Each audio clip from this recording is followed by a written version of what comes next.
There we go. We're on. Hello, Michael. Hello, Mr. Winter.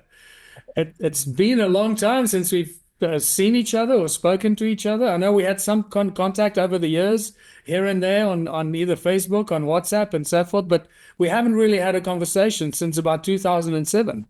Yes, and your work has been so central to, we started researching Anki through Anton Parks in quite some depth, and that whole story extending upon Sitchin. And you actually found the sites and what they mean. And so today we're going to talk about the science behind, which is wonderful. Yeah. And that's really, when I reached out to you, I thought, because I just saw one of your videos, came across, and I went, you know what? I need to have a conversation with Dan Winter.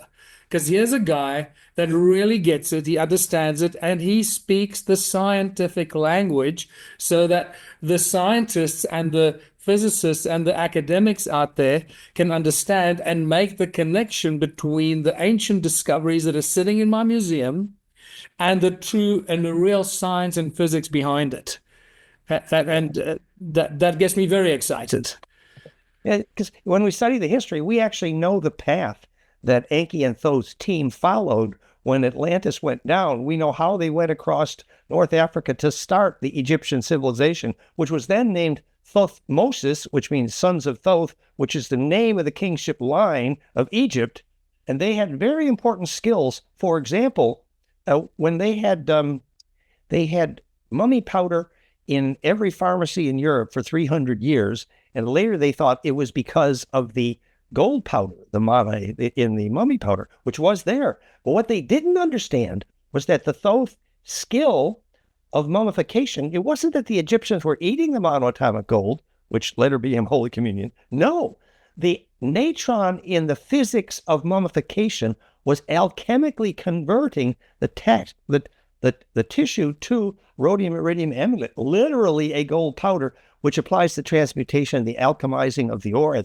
So anyway, this was very high-tech stuff. Well, I didn't know that you were working with Anton Parks, and that's really awesome because I think for me, Anton Parks is the number one expert in the Sumerian translations. I don't know of anyone else that has really gone to that depth. I've read a lot of his work. I've got two or three of his books here, plus I've got a whole like 400-page printout from a compilation of his papers and recitals before he even published his books in English. Believe it or not, they were actually printed out for me by the owner and CEO of Gaia TV, Jirka. The last time I saw Jirka and had breakfast with him in Boulder, Colorado, he brought this printed out version as a special gift to me for my departure from Boulder after shooting my Gaia TV series. It was a beautiful gift. So Anton Parks, I absolutely love his work and admire him deeply. Yeah, Jirka flew to North Carolina to hire me to help start Gaia TV, actually. Awesome. But no, the point about Anton Parks, he really did an excellent job on the history. And there's insights there, for example, the moment at which Enki was having trouble doing the genetics in South Africa, one of the things he describes is the moment at which they realized the cloning container they were using had to have the right capacitance. They needed organic containers in which to have the artificial womb. He understood implosive capacitance, which is life-giving charge, which is where we want to go with some of the artifacts you have right there. Yes, exactly. So interesting, So um, I just quickly jump tracks here. The whole Enki and the gold mining thing. Yeah, there's just so much we could discuss, and maybe see how it goes. Maybe we'll have a follow-on conversation because there's just so much to cover.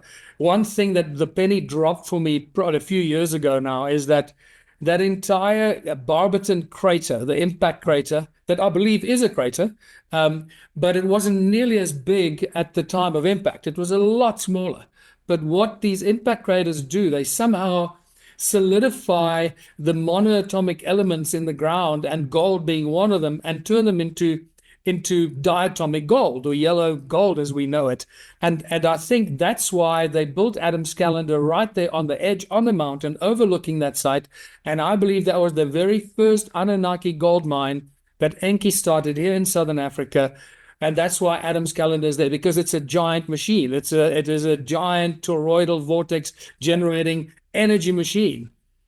And The reason Prague became the alchemy capital of the planet was also meteoritic impact trace mineral, which was the super dielectrics, the alchemical philosopher's stone in the streets. And in fact, the tailbone of the Ohio Serpent Mound was there because it's a meteorite crater which contained again the rhodium iridium, which essentially all means caldera for implosive capacitance. That's what we're back to.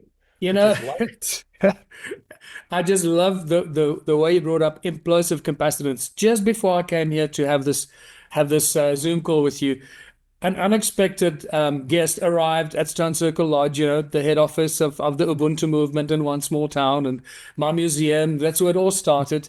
He's a Canadian guy. He's a nuclear physicist. He's got a number of patents and discoveries, and he arrived, and completely by accident, I was sitting there waiting for an electrician to arrive to help us link some cables to our cottages. And so we ended up having like a 2-hour long conversation about his discoveries and all about his take on nuclear fission, as a the implosive side of the nuclear side, which is very different from the explosive side. So we had this long conversation about all this kind of stuff, and then I had to leave him behind to come here and talk to you about this. And the first thing you bring up is the implosive capacitance. So this is meant to be, right? So, and that the first nuclear device on the planet was named implosion because actually they used the phonon compression, which is the longitudinal components symmetrically, to get critical mass. And then years later, when Bruce Cathy proved that if you were at the longitudinal sacred space magnetic line crossings, the nuclear critical mass was dramatically reduced. And very few physicists understood why, but in fact, it's the alignment of centripetal compression longitudinals that actually creates not just the sacred space and not just a reduction in critical mass, but it's actually DNA radio. It's the ancestor memory. It's the song lines, which I think is how we're going to track where the lines go between your sacred sites.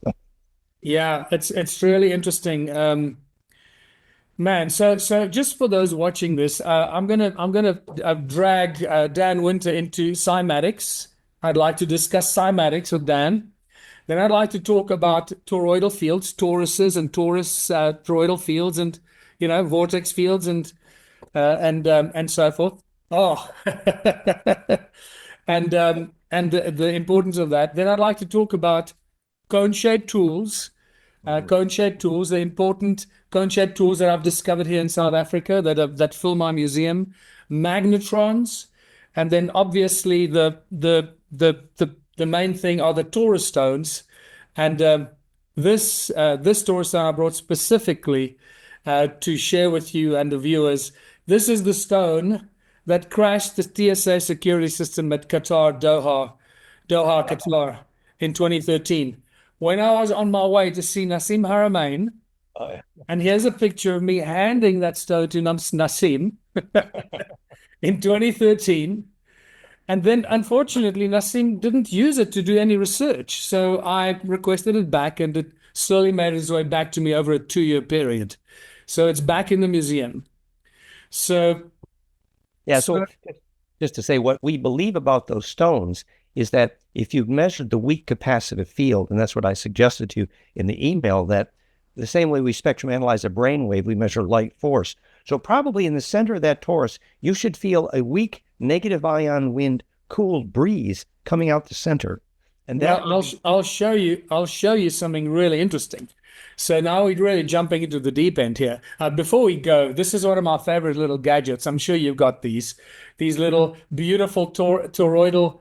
It's the little wire thing. Boom, just like that, And God said, "Let there be light." That's why I always use this when I do that, and the Spirit of God moved over the waters. Put it on your hand, it'll roll down your sleeve up and down. Oh yeah, it's beautiful. It's like that. Yeah, it's a beautiful little gadget to have. But I always use this when I describe, like the Spirit of God moved over the waters, and God said, "Let there be light." Boom, there we go.